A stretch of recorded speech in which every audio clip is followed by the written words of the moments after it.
Alrighty, what is going on, everybody? Welcome back to the Tyler Creates YouTube channel. My name's Tyler, and I hope y'all are having a blessed day. Didn't expect to be making this video, as per usual. But my hot water heater, this is my, for those of you that don't know, my 1978-77 caveman truck camper that I revived and renovated. I'll have a link down in the description or somewhere in one of these corners to, I believe I have a playlist that you can go watch for it. But get out of here, Skeeter. My hot water tank's leaking. It's been leaking for quite a while. It has some pinholes in the tank, and finally it has just started to like drip really bad. I just had like a turkey baster pan thingy under there originally, and it just kind of would fill up and evaporate. It wasn't that bad, but yeah, we got to take this thing out and attempt to fix it. I did attempt to use RTV like on an engine, and it worked on one of the pinholes, but on the other one it didn't work. So then I tried using a piece of duct tape coated in it to patch it, because what happened originally is it was working, but it like swelled a big bubble up of water and then popped. So I figured if I put a backer on it that was hard, it would kind of strengthen the RTV. This was just like, this thing's a junk, it needs to be replaced. You know, I didn't want to take it out. That didn't work either, it still drips. So we're going to be taking it out and epoxying it. I looked online. I don't know if I believe this. AI says that solder wouldn't work because solder works via a wicking effect where it wicks into the joint. But I've seen people patch radiators. Now, granted, radiators are only to like 15 or 20 psi or whatever an engine cooling system is pressurized to, not 45 to 60. So we're gonna go with some epoxy. It says to use tank weld or steel stick based on whatever it is. I just have some clear, high strength, super strong stuff that I'm just gonna mix up and put on there. I don't really think it matters. It's a pinhole. Like, there's maybe like 2 pinholes, but we're gonna have to like sand it down and get all the stupid RTV off. But I just feel like I could maybe just try to keep patching it and patching it. That's dumb. We're gonna take it out and fix it the right way. The right way is obviously to replace this, y'all, but I don't have like $800 to buy a Dometic one or a Suburban, and I don't really also have the money to buy the $300 Viva one or whatever. So we're just gonna fix this. This is from 1977, has pretty much everything is on this camper, so really it's served a good life. I don't know if it has an anode rod in it. I don't know what someone did. Again, if you watch the series, I got this from some very interesting people, to say the least. So first things first, over here we gotta obviously open this up and turn our propane off, because we don't want propane leaking. I have had this entire camper apart, like all the propane. If you watch my videos, I had up to this panel off, I believe, this whole thing on both sides. Okay, this is gonna hiss. Okay, it's 5/8. Oh no, it's bigger than 5/8. Shoot, what size is it? Get it all. Adjustable pliers, the best invention man has ever made. Yep, get on off there. Yeah, look at that. I don't need to go searching for nothing. Look at that. Shout out Hardboard Freight. Propane smells so yummy. Okay, take that off. We need to get in here. I'm just gonna pull this panel off because I stapled it on like a genius.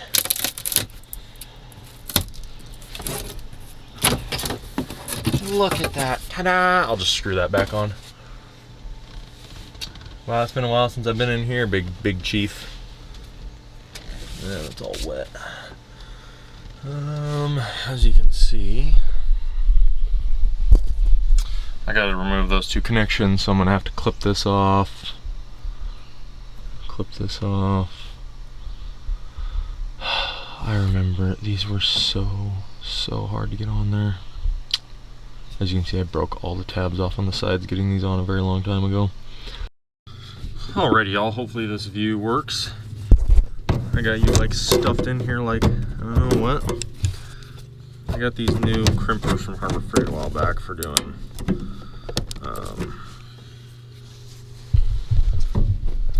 electrical work. Oh, I'm about to take y'all.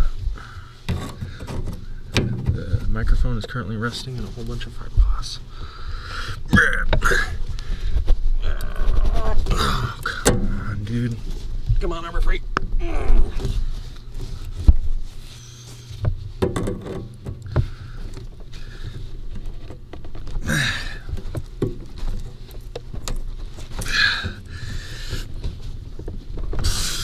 my gosh, dude.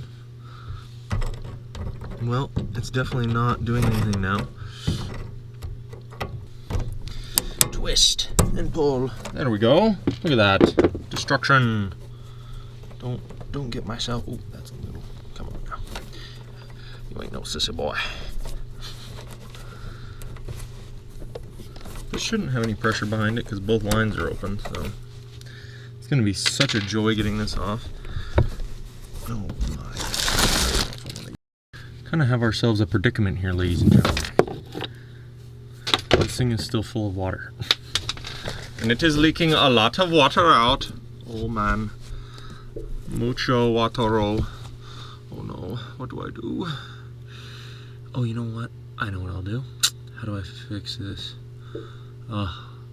We've gone to the point of no return. It's gone poorly. I need... Oh boy, how do I do this? Get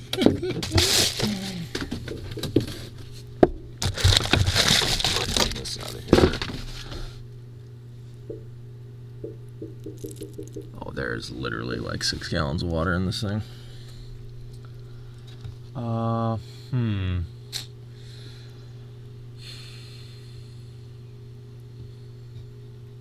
Quite the predicament we have ourselves in. Okay, I know what I need to do. I don't know if I can reach that though, low key.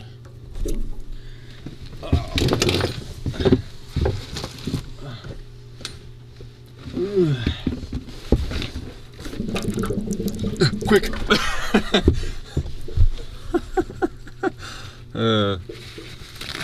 What a sucky ordeal. This is why I didn't want to mess with this thing. But it is the way it goes. Can this just... No, no, no. I said no. You get in there. Okay. Feed it on in there now. Just pack it on in there. Bloop. Innovation at its finest. The paper towel hack that no one knew about. Oh, it's still leaking. No. Tin snips. Oh, this is gonna have a lot of water in it, come to think of it. You wanna come on out of there, big dog? Okay, you know what? Do I have... Oh, my knees. Oh, didn't think I'd be having this out again.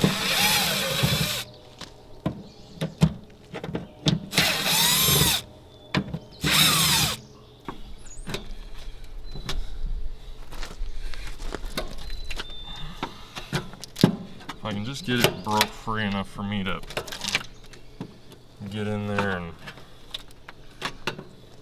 pop it loose.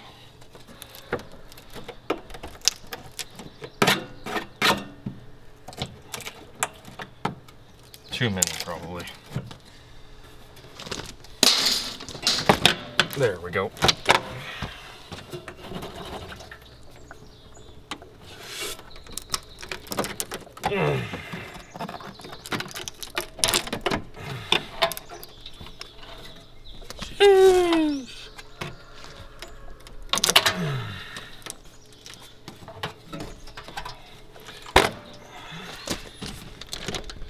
Look at that. I used 2 shorter staples and pulled them all out.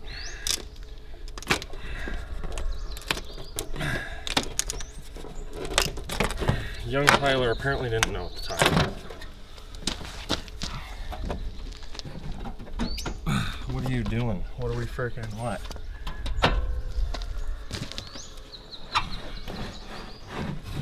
Come here, you pig. Oh yeah.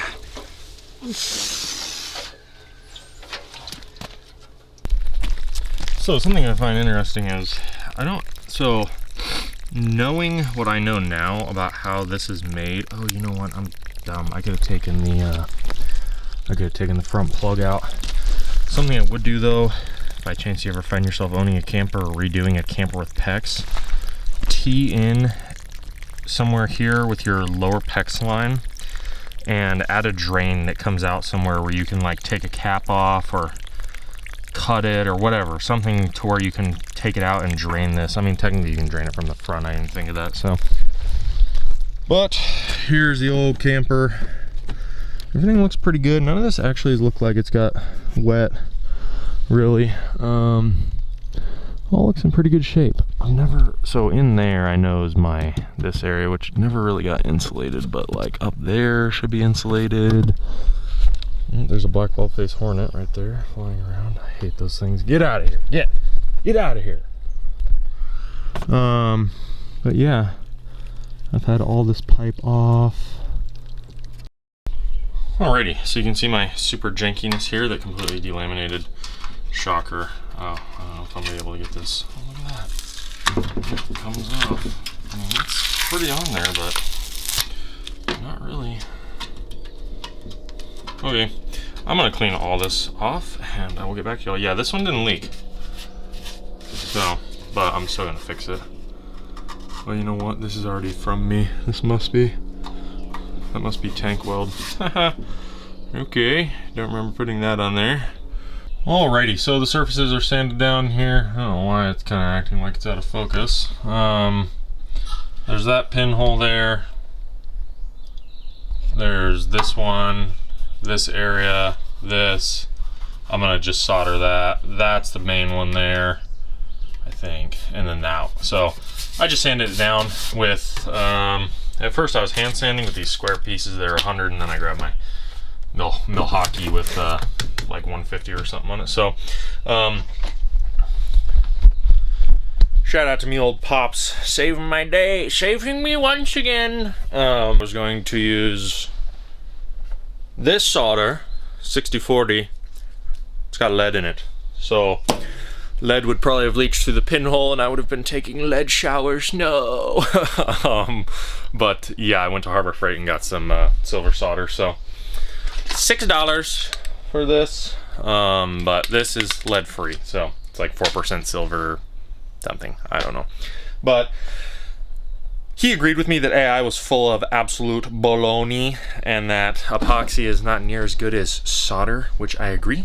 So I don't know why he even said that. AI, if you ever use AI, check it, always check it. But yeah, we're going to try and solder this. Hopefully it goes well. Okie dokie, artichokes. We're gonna hope this works. I got some flux here. Supposedly, I couldn't figure out online. I know Home Depot had like lead-free flux, but I didn't think flux had lead in it because, I don't know. This doesn't have a lead warning on it, so I'm gonna assume that it doesn't have any lead in it. I need, well, I guess I can go like this. Bloop. My finger's probably contaminating it, but that's okay. That's how we roll around here. We're just gonna go for it. Yup.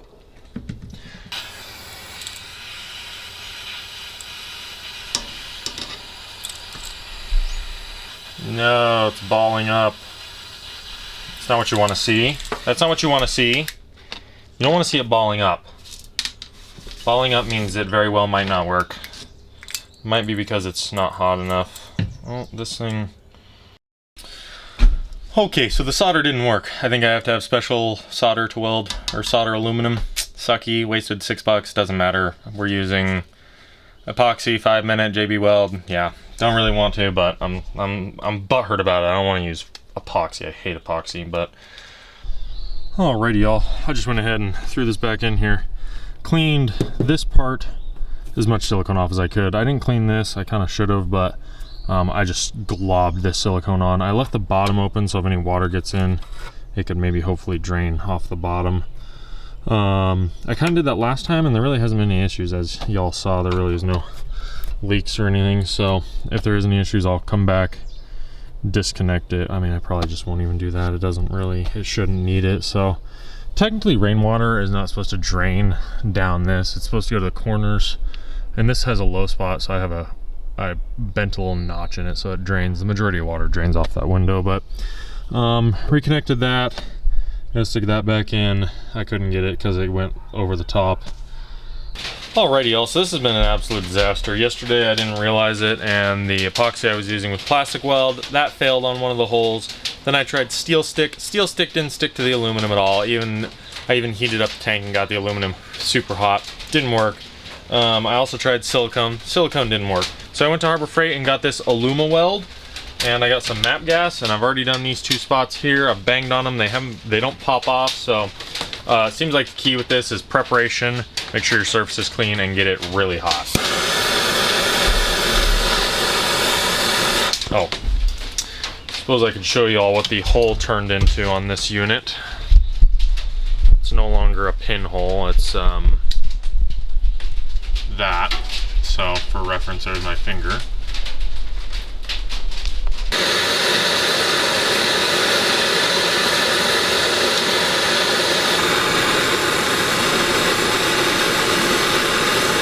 Boy, it really is all about temperature on this.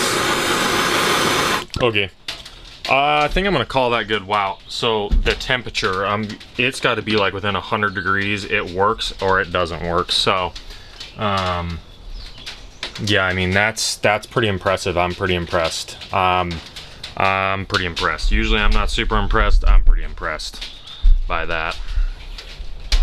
Enter the $90 world's eBay's cheapest, Walmart's cheapest, pretty much. I'm getting bit by a mosquito. Hot water heater. Oh, I got it. Instant hot water heater. This is basically Walmart's cheapest instant hot water heater. I'm a member of Walmart Plus, so I bought it on there, but I will link down in the description the eBay link to these. I'll also be doing a separate video on this VIVOHOME instant hot water heater. Was marked as new, cost me like 90 something dollars. Came with this, came with a propane hose I won't be using, and also came with a shower head. I have showered with this thing twice because I've had no hot water, and as you may know, some of you, when you're climbing around under a truck and taking a bath in automatic transmission fluid and engine oil, cold water doesn't wash it off very good. So supposedly I bought it new. When I opened it, had a whole bunch of water come out the bottom. I was like, great, lovely. So yeah, this will be my first experience other than me taking a shower with it, with an instant hot water heater. It is gonna get mounted on the outside of the camper. Looking back, I wouldn't have got red. I would have got white, but it is what it is. It is the Chinese special. So if somehow you stumble across this video because of the words I'm saying, the gas inlet is a 1/2 inch FIP. So on my camper, it's gonna go from FIP, I believe, to 3/8 propane line, which is this guy right here. I got to redo some stuff in here, but I will be able to use this propane line. I'm just gonna have it come out and go up. For this hole here, you may be wondering, like, how are you gonna do this? I'm gonna get a piece of plywood off this hole, and I think I'm gonna take the cover down there, this guy here, and screw the cover onto the plywood, and then this is gonna go over that. And the connections are gonna come out the bottom here and go in. The bottom of this is just straight up PEX tubing, like PEX pipe fittings, whatever. It's not PEX pipe, but it's whatever the standard is. So you can see a close up here. I'm doing an adapter, and then these are just PEX fittings 90s, and it's gonna get mounted just like this right here. Probably about like that right there. And yeah, it'll be, I'm doing it off to one side, so it kind of matches up with this. This is not in use anymore, obviously. The fridge I have inside is a 110 fridge that is ran off solar or shore power. But now I have all this room in here for storage, which is awesome because I'm seriously running out of storage in this thing. Back in the 1970s, believe it or not, they weren't concerned about people living in these.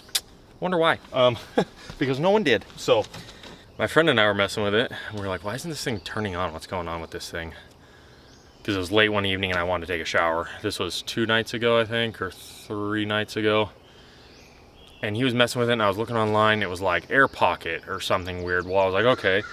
So I turned the hose on. You gotta turn your switch on the bottom because it had no life at all. I turned the hose on and it auto ignited, which would make sense for an Insta-Hot. It can't continue heating the water. It has to have water. It is a water flow detection system. So when it detects flow of water, it turns on instant heating the water.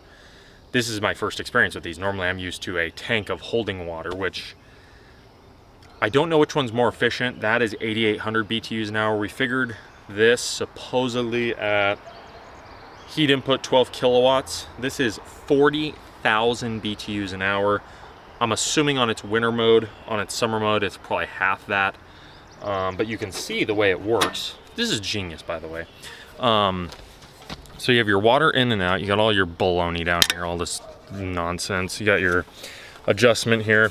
This adjustment is backwards. The people overseas, this is actually high and that is actually low. So the way you adjust this is you adjust it in accordance with water flow and flame output. So this is your flame output, literally this thing's like a barbecue. Like more flame, less flame, and more flow, less flow on water. So I did have this hooked up to a garden hose, which you can do. It comes with a garden hose adapter, but this is gonna be getting hooked up to PEX.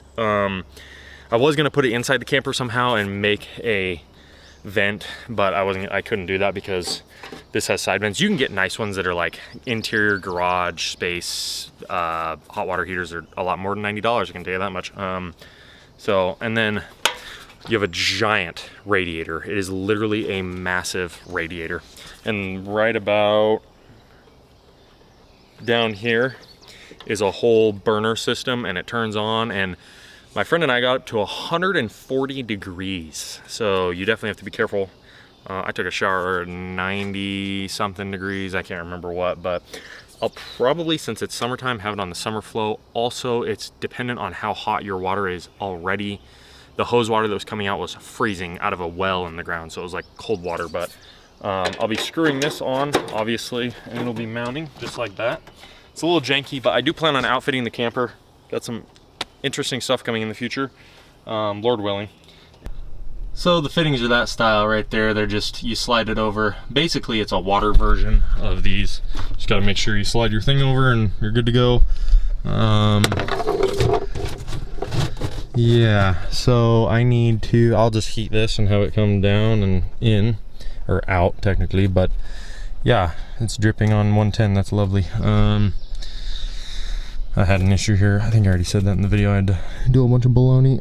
For the propane, I'm gonna take these out and bend it over more and rotate this one. I have my propane disconnected, obviously, and I need to kind of try and shape this up without snapping it. I already bent it once a long time ago. I might try and there's a way you can do it where you don't bend it near as easy, but it's pretty trash. This thing got really beat up, so. Alrighty, y'all, we are back. I'm going to end this video finally. It's been a couple days I've been using this thing. It's worked great. I had a couple issues happen, like the flared fitting stripped out, the flare nut stripped out, so I had to re-thread it. Thankfully, I had a NPT thread. It just stripped the top part of it out, so I was able to re-thread it and fix it. It has a little bit of a thread leak, or the flare has a little bit of a leak by Teflon taped. Not the flare part, but the actual threads.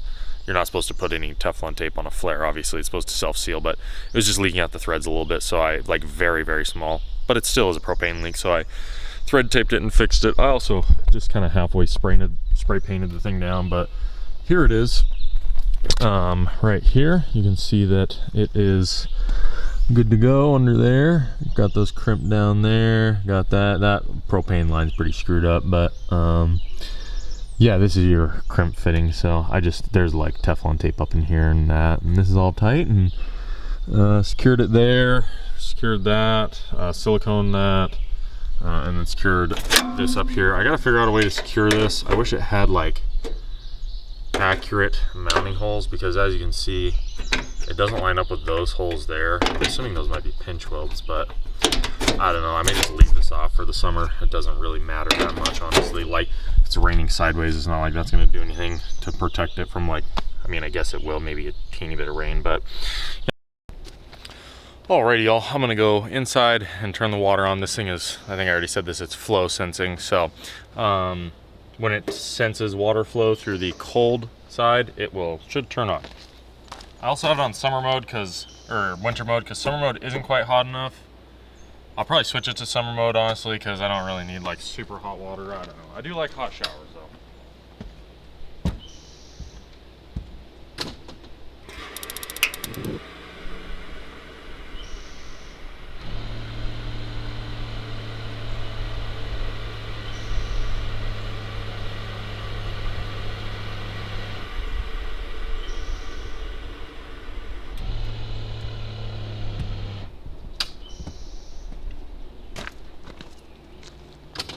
And there you have it. It's back off. It's not even that hot on the outside. I'm sure it would get warmer, obviously, if I ran it for a while, but the sun's out now. It's a little later in the day.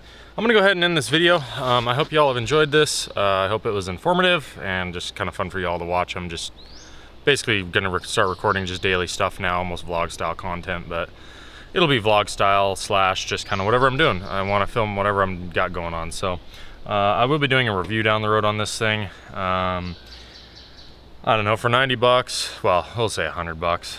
I mean, it's pretty worth it. It's not too bad of a unit. It's a little cheap. I think I'm just gonna take that thing off. It's dumb. It doesn't really do anything. So yeah, it's pretty sturdy on here. It shouldn't be going anywhere, and I think I like it. So thank y'all for watching. You can go over on the channel and check out all my videos on this camper. I have them somewhere, I think. If not, there'll be a link in the description to a playlist that you can go watch. But yeah, thank y'all for watching. Y'all are a huge blessing to me, and I'll catch you on the next one. God bless.